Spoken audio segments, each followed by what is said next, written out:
The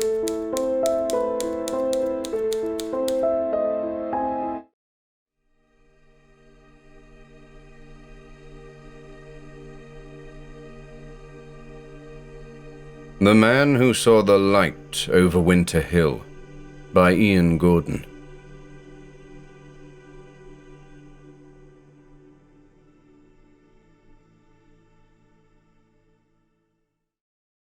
"11. Return to the two lads."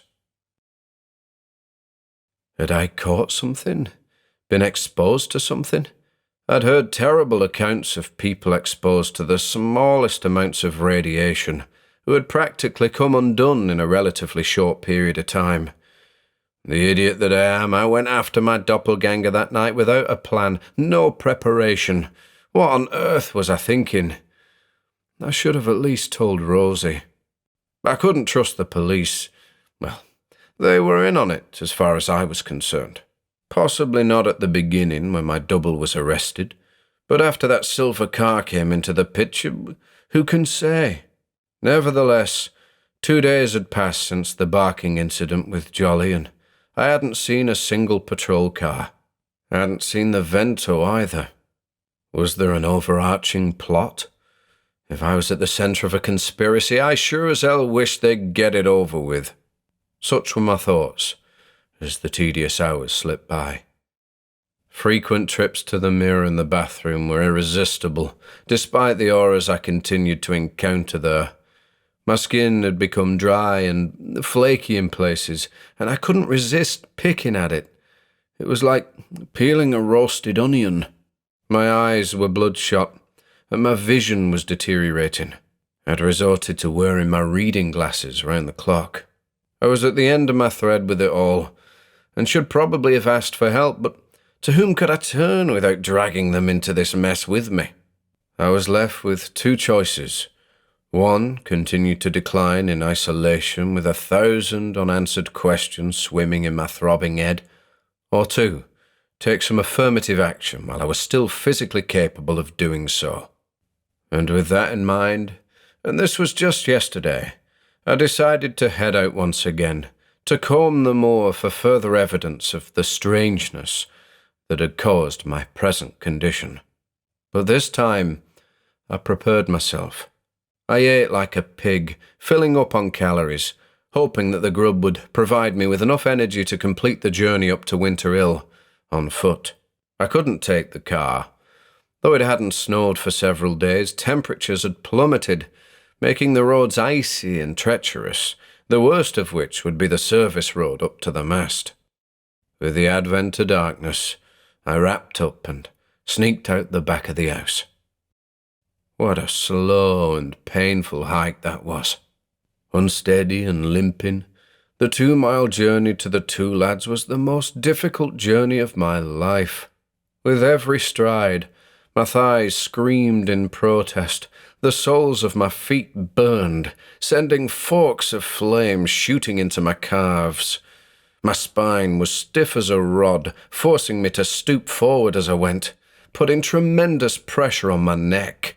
And my hands, deep in the pockets of my coat, were the source of the worst pins and needles imaginable.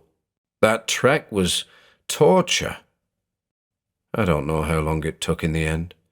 Hours, but when I did finally reach the cairns, I threw myself against the larger of the two and cried out in sheer anguish. But that was just the beginning of the night's ordeal. What I was looking for was the exact spot on which I'd been stood when I caught that last glimpse of my double in the snowstorm, the instant before that flash of light lit the night sky and transported me to that subterranean warren of horrors. The billowing snow had been extremely disorienting that night, so it was going to take a great deal of toil to locate the sought-after spot. And even if I thought I'd found it, how could I be sure that I actually had? Well, as I stumbled back and forth, wincing in pain as my joints continued to spasm, I saw, a few paces ahead of me, a hollow in the clumps of moorgrass, 30 feet or so from the smaller of the two cairns, on the south side of Crooked Edge Hill. I approached the depression and peered down into it. and everything clicked into place. Again, I recalled the phone box and the calls, the police and the arrest, the various guises of my strange double. And then, quite suddenly and inexplicably, I recalled snippets of curious conversations I'd overheard while recovering in the darkness of the facility, inhuman voices speaking in a foreign tongue that somehow I was able to translate. "That equates to 5%, one of them said. "And this one?" came a second voice. "Conscious? It would appear so," answered the first. "How much it will retain, though, remains to be seen." "Interesting," said the other. "Then the entanglement trials must continue. Element status?" "Holding." It was all clear to me now. My double, whatever it started out as, had been sent to copy me, to absorb me inside and out, and once complete, tasked to return to where it came from. And not only me, others had been copied too. 5%? 5% of what? And what of that grey world beneath the surface, that replica world in which these copies were going about their mute business, the alternate Mr. Nash I encountered, for example? Were these clones being primed to replace us? What if some of us already had been replaced? Standing there in the cold, I began to tremble. Sweat appeared on my brow. And the hollow at my feet, the spot from which I thought I'd been yanked through a door or hatch, its contents were this: my frozen, dead body, killed instantly by the blazing light that had flashed over my head.